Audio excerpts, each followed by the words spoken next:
time on the trail just like I have, sometimes together, sometimes separately. And you can see that I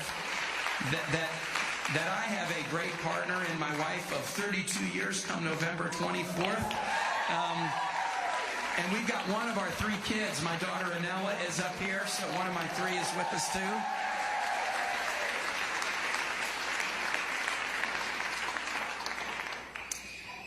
Let me tell you a little bit about Hillary and Donald and a couple of issues. So first, issues are important. Issues are really important. But sometimes we talk about issues like it's the laundry list or the grocery list. Before there's issues, there's motivation. What motivates somebody to do this? It's a hard line of work. What motivates somebody to do this? I'm going to tell you about Hillary's motivation, and I'm going to tell you about Donald Trump's. Hillary's motivation is this. She was a kid. She was in a Methodist youth group in the suburbs of Chicago. She came under the tutelage of a guy, Don Jones, who was a Methodist youth minister who actually did some work here in the Carolinas. He moved around a little bit. He took her to see Martin Luther King speak in Chicago. He exposed her to some things. When you're adolescents and you're kind of starting to look at the world through a broader lens, she had the good fortune to have somebody in this youth group who inspired her, put a spark in her to measure her life by the empowerment of families and kids. Hillary's basic idea has been this: if families and kids are successful, there's a good chance that the whole society will be successful. It's a good barometer, a good measure for what's important. And Hillary has done this. Hillary, her whole life, Hillary has focused on the empowerment of families and kids. Civil rights lawyer in the South, First Lady of Arkansas, First Lady of the U.S., Senator, Secretary of State, empowering families and children. We know she would make history as the first woman president. I'll tell you something else, though, that we've never had a president who's made their whole life about the empowerment of families and kids. That will be something different and exciting to have in the Oval Office. I'm going to tell you my favorite Hillary Clinton story, because I think this tells you who she is. She tells this story too, but I tell it better. Because she doesn't like to brag about herself. I don't mind bragging about her. I'm going to tell you a story that's really important. Hillary Clinton was First Lady, and some of you are too young to remember this, but President Clinton decided to push to try to do comprehensive health care for everybody. And as is often the case in life, if you try to make progress, you don't get it the first time. Because the forces that are aligned against you, they're going to fight against you. This was a deep passion for Hillary. She'd been trying to empower families and kids. She knows the challenge of a parent going to bed at night in a family that doesn't have health insurance. Even if your child is healthy, you still have a voice in your head that says, but what if there's an accident tomorrow? What if there's an illness tomorrow? You're never at ease if you're a parent and you don't have health insurance. And so Hillary threw everything into it back in the 90s to try to get health insurance passed, and it fell short. Not only did it fall short, the Republicans who wanted to beat it decided to beat it and beat her at the same time. So they called it Hillary Care. That was what they called it. And they ran ads against it. And they thought they could pound Hillary and pound health care at the same time. And they were successful. They stopped it. It was a deeply difficult loss because this was what Hillary cares about so much. And then they made it personal to her. Now, this is the moment in somebody's life where you come to understand who they are. Because what are the options on the table at that point? Well, I guess I could just give it up and say come back in 10 years. Or I could just switch and try to focus on something else. Or I could just blame and finger point at how bad the other guys were and gripe and sulk a little bit. All of those things were open. I've tried to do things and fallen short and ended up blaming others sometime. Hillary didn't do that. What Hillary did was this. She said, we can't get what we want. I care so deeply about it, and we lost, and he made it personal to me. But if we can't get health insurance for everybody, can we get health insurance for every low-income child in this country? And she went to work with Democrats and Republicans, and because of her, for 20 years, 8 million low-income kids in this country have had health insurance. And they've had health insurance because Hillary Clinton wouldn't go away. Hillary Clinton wouldn't give up. Hillary Clinton wouldn't back down. That's exactly what you need to know about somebody who wants to be your president. That's the kind of president she'll be. I can't guarantee you anything, but I can guarantee you this. The next president, whoever it is, will have days where it won't go his or her way. I can guarantee you that. There will be days where it's not going to go the way you want. And then what do you do on those days? Do you, well, I'll give up on that, focus on something else, or I'll wait for 10 years, or I'll just blame others when it didn't go my way? We know about Hillary, that day may come, but she's going to wake up the next day and say, I'm still not giving up. I'm still not going away. I'm still not backing down. That's the kind of president that Hillary Clinton will be. Now, a strong woman with a passion. Now I'll say Donald Trump, I'll give this to Donald Trump. He does have a passion. It's just that the passion is Donald J. Trump. I mean, it's not, there's no issue he's been associated with in his life. There's no cause he's been connected with other than doing well by himself. He makes money stiffing businesses and leaving them bankrupt along the way. He makes money off poor students who thought Trump University was going to be something good, took their money, they didn't get anything worth the paper it was written on. Took money from retirees for condos. He kept the money, they didn't get the condos. Again and again and again, Donald Trump has been a guy who's been about himself. We've never had, in this country, a great president who put himself first. The great presidents are people who put others first. Right. Put the country first. Those are great presidents. And I'll tell you the example about Donald Trump and his selfishness that makes me the maddest, makes me the most angry. In the first debate, Hillary Clinton was kind of cross-sexing Donald Trump. You promised you'd release your tax returns and you haven't. You're hiding something. And she said, you're hiding that you're not paying any taxes. You remember what Donald Trump said? He got a smirk on his face and he smiled and said, yeah, that makes me smart. That makes me smart. That makes me furious. And can I tell you why? Can I tell you why? Wilmington, you know why. You know why. So what does that make us? You know, like those of us who go to work and we pay some taxes, and I'm not going to ask you to raise your hands if you love it. Nobody loves it. But why do we do it? Well, there's 2 million young men and women who volunteer to serve in a time of war, and they risk their lives and they risk their health in a nation where it's all volunteer. 1% volunteer so that 99% don't have to do it. That's right. 1% volunteer so that 99% of us don't have to do it. I mean, is there any obligation that the 99% owe to the 1%? I think there is. I think there's an obligation. But for Donald Trump to say, man, see, I got out of paying taxes. I don't have to support that 1%. Aren't I smart? How about our veterans? You know, who serve, and then we have a VA system to try to take care of them. We've made a promise. That VA system doesn't work if there aren't some patriotic Americans who understand there's an obligation, they're willing to pay some taxes. How about our teachers?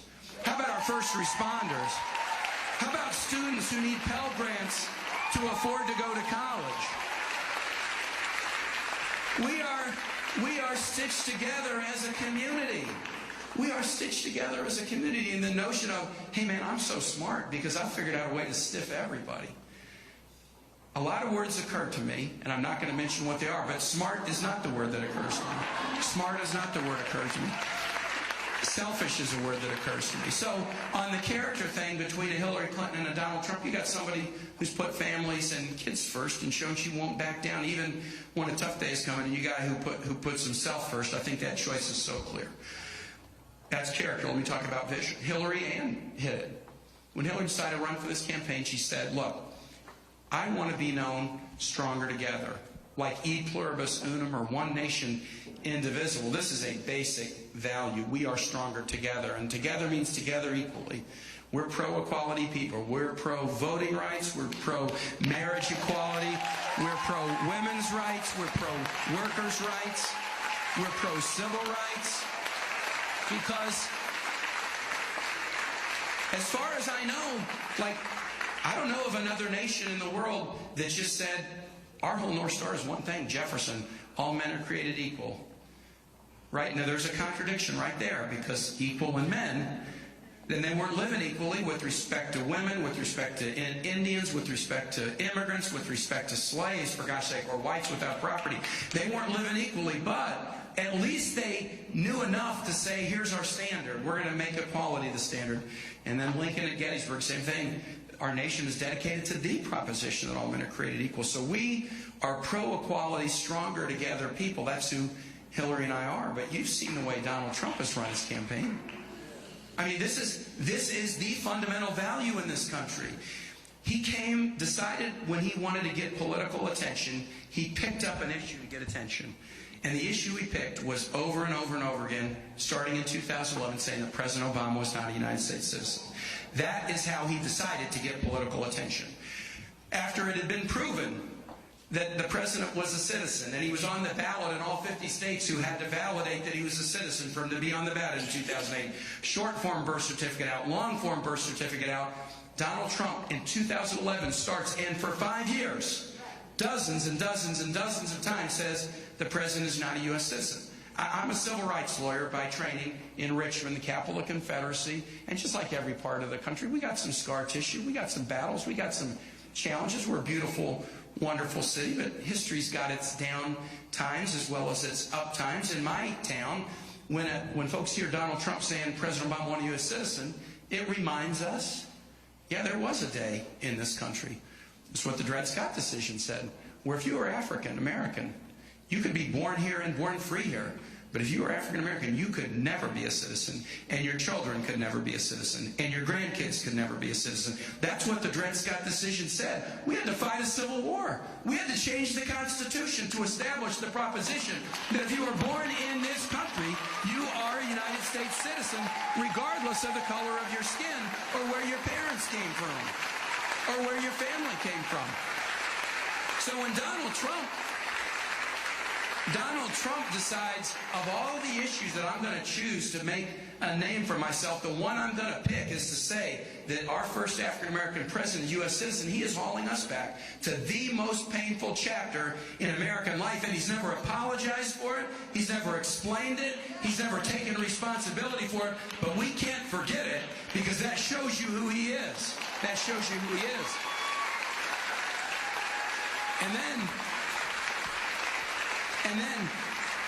And you know that that's not all. When Donald Trump kicked off his campaign opening speech, Mexican-American immigrants are rapists and criminals. He said the most horrible thing about immigrants, about Muslim Americans, about women. I don't even want to repeat the things he said about women, the way he's treated women. I don't even want to get into it. Things about wanting to roll back LGBT equality. For gosh sake, he made fun of John McCain for being a POW. You know, he was on a platform and somebody referred to John McCain as a hero, and he says he's not a hero because he was captured. I like the ones that weren't captured. What kind of a person even has that thought come into their mind?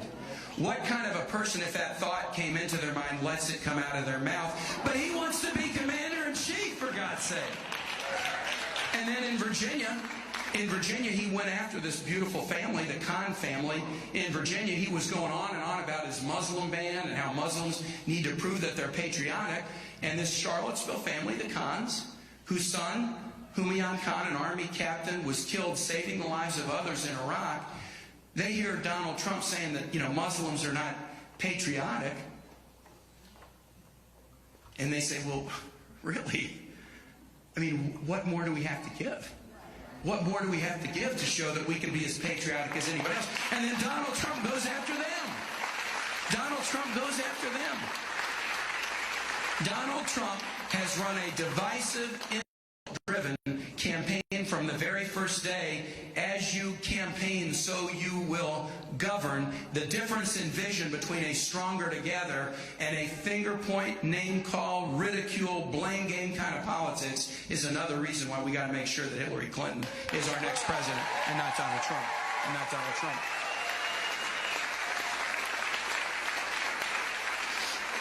So many other issues. Hillary and I want to build an economy that works for everybody. She's got this great four-point plan, investments in infrastructure, manufacturing, investments in the workforce, focusing on better wages, and then focus on small businesses. The economists that look at that plan say, do those things, The economy will grow by 10.5 million jobs in 4 years. Donald Trump's plan, on the other hand, the same economists look at his plan, which is tax cuts for the wealthiest. And they say, we'll do those things, and the economy will shrink by 3.5 million jobs. The difference is 14 million jobs. That's the difference between a you're hired president in Hillary Clinton and a you're fired president in Donald Trump. I want a you're hired president. I want a you're hired president.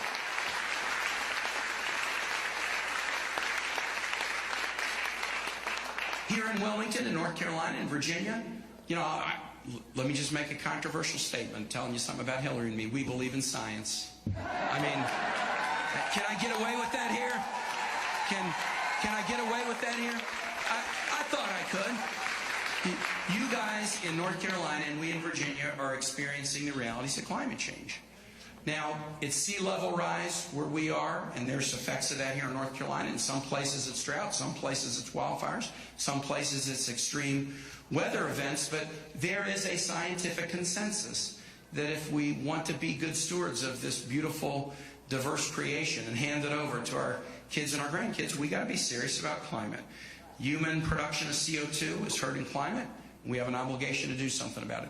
And that scientific consensus is so clear, that President Obama and others were able to get 197 nations in Paris to all sign on to an accord. Here's what we're going to do to tackle the realities of climate change so we can hand off a planet to our kids and grandkids. It's hard to get 197 nations to agree on anything. It's hard to get Congress to agree on a Mother's Day resolution.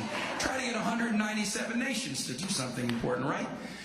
Well, Hillary and I believe this, and we're going to work. In fact, I just was talking to Roy Cooper. He mentioned this on the stand. North Carolina's powered ahead in some really cool ways, promoting wind and solar and alternative energy. The great thing about fighting climate change that way, by innovating in energy, is you're not only helping the planet, but you're also creating new technologies and new jobs, and we'll sell those technologies around the world because nobody does stuff better than our workers and our innovators. So it's a win-win if we do this. If we take it seriously.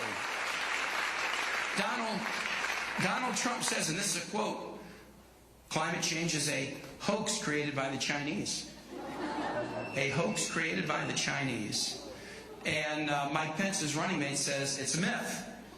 Now, I know nobody here in this room knows anything about 12-step programs. Well, let me just tell you, the first step is you have to admit you have a problem. You don't get to step 2, and you don't get to step 12 if you're not willing to admit you have a problem. And these guys won't admit that climate is a problem, and they said that they're going to tear up the climate pact on day 1. That's what Donald Trump has said. And if the U.S. does that when we let it, what's the odds that the other nations are going to hang in there and do stuff? Zero. I'll tell you what else troubles me. If you elect a president who doesn't believe in climate science, what other science don't they believe in? Science about food safety? Science about air quality? Science about water quality, like the allowable amount of lead in water? Science about when a drug is ready to be released on the market or when it needs a few more tests before it's released on the market. I mean, to make decisions in public policy, you've got to pay attention to science. And if you don't, it would be like the tip of the iceberg. What would we be letting in to the Oval Office? What would we be potentially getting behind door number 3 if we put in a president who doesn't agree in science? And that's another huge difference between Hillary and me. And I'll do one more and then say how we win. Education. My wife's Secretary of Education, great education leader, and Hillary is too.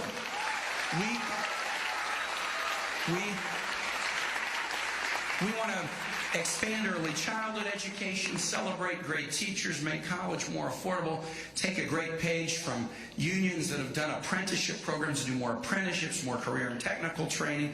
These things will give our workforce and our students the skills to be successful, because education isn't just about this one young man right here and then another young person. It's not just about the individuals. It's about the individuals, but also about raising the platform of the entire society. That's the way Hillary and I look at education, and that's why we have a plan. Talk about education, Donald Trump.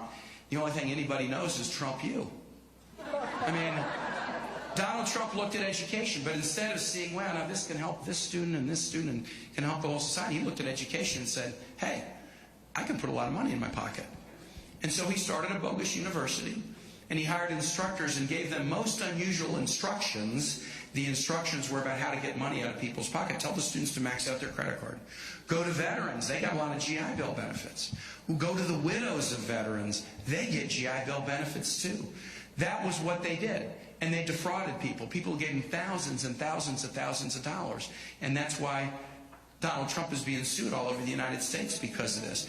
I want a president, I don't think this is too much to ask, who would look at education as something that will help individuals and help society, and not look at education as, here's a way I can put some money in my pocket. That's another reason to elect Hillary Clinton as our president. All right.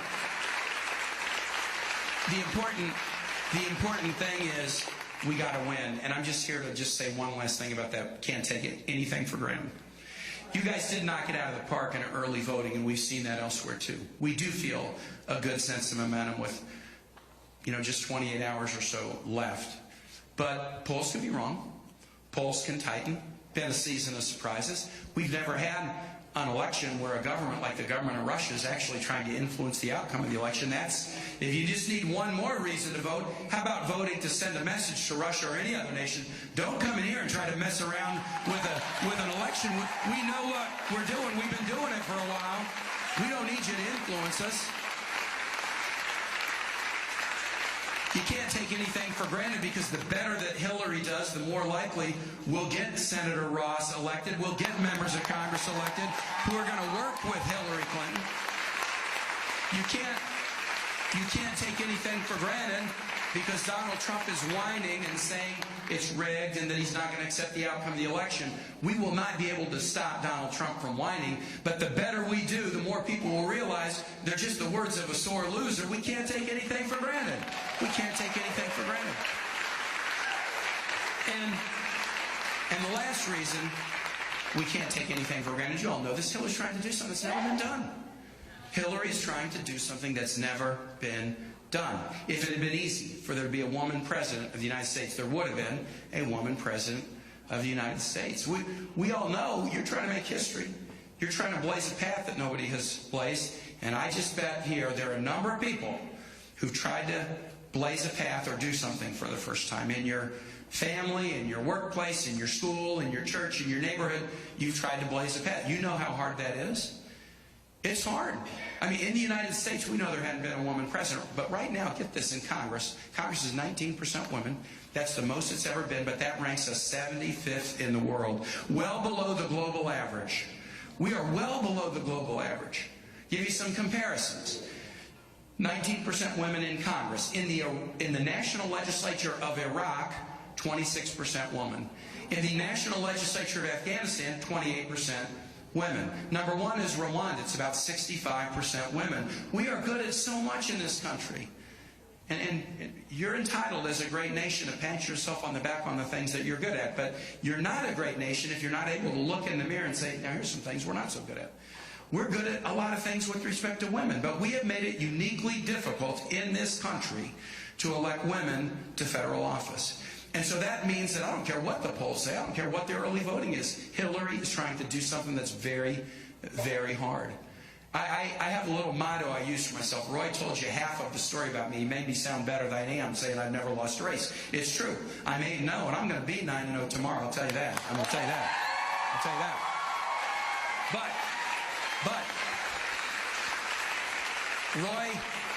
Roy just gave you the positive. I got to tell you the full story.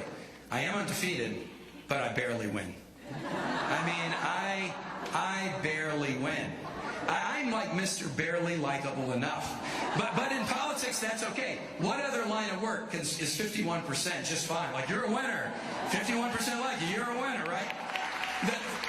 The reason that I barely win most of my races is Virginia's tough. I mean, when I got into it in 94, redder than red. Now, we're more progressive now, but I've run most of my races into a headwind as an underdog, and, looking, how am I going to make this thing happen? And I put a thought in my head, and I would ask you to put it in your head as we leave, and we got 28 hours more to do volunteer, canvas, encourage others.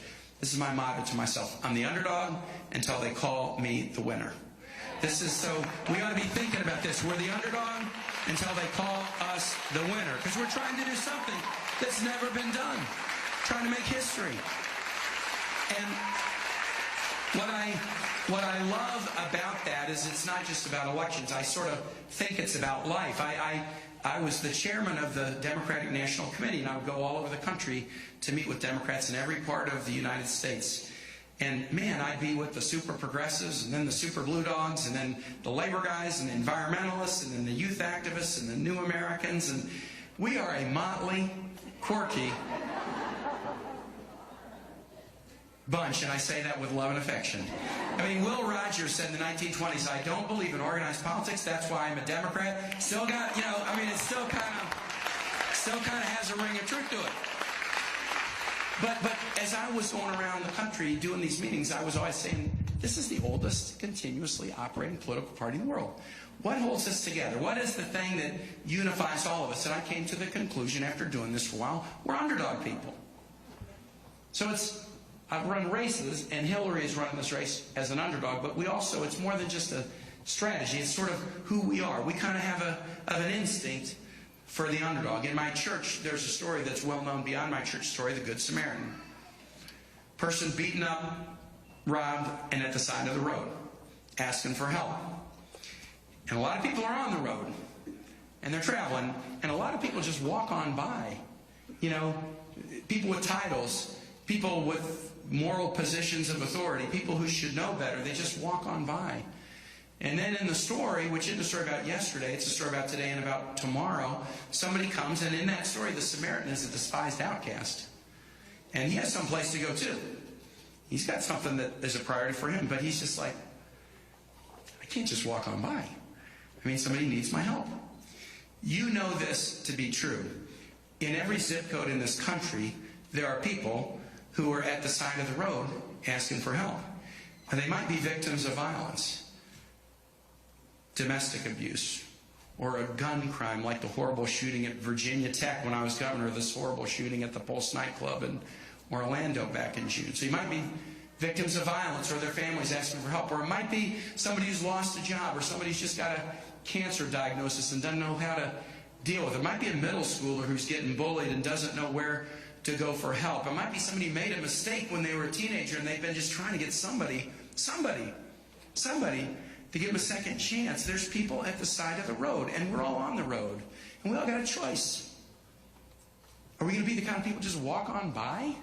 Or are we going to be the kind of people that go over and try to help? And I'll tell you the great thing about the story is you don't have to have all the answers. You don't even have to have any of the answers. You don't even have to know the words to say. All you have to have is the instinct in your heart to roll up your sleeves and say, I'm not walking on by. I don't know what I'm going to do, but I'm going to go over and try to help out. I'm going to tell you this, folks. Hillary Clinton is not a person who's going to walk on by. I'm not a person who's going to walk on by. I can tell it about you here in North Carolina with the energy you're showing and your desire to get your state facing forward. You are not the kind of people who are going to walk on by. We are going to battle like the underdog because we got hearts for the underdog. There's a lot of people out there that need us, and if we listen to them and respond to them, then we're going to have a big win tomorrow night. And I'll just say this, you remember what happened in 2008, what you guys in Virginia and other states do. When they called that race in 2008 for President Obama, immediately, even before President Obama was inaugurated, immediately history changed in this way. There were a whole lot of people who had never been able to see themselves as President of the United States, but the moment they called that race for Barack Obama, there was a whole group of successors who now said, I can be President of the United States, and if I can be President of the United States, I can be anything. I can be anything. And you can change history the same way tomorrow night. Because as soon as they call this race for Hillary Clinton, as soon as they call it, there will be a whole lot of people in this country who've never been able to see themselves as president who will suddenly say, guess what? I now know I can be president. If I can be president, I can be everything. That's the kind of nation we have, folks. If you can dream it, you can do it, you can be it. That's what this race is about. That's why we need your help. Let's go win.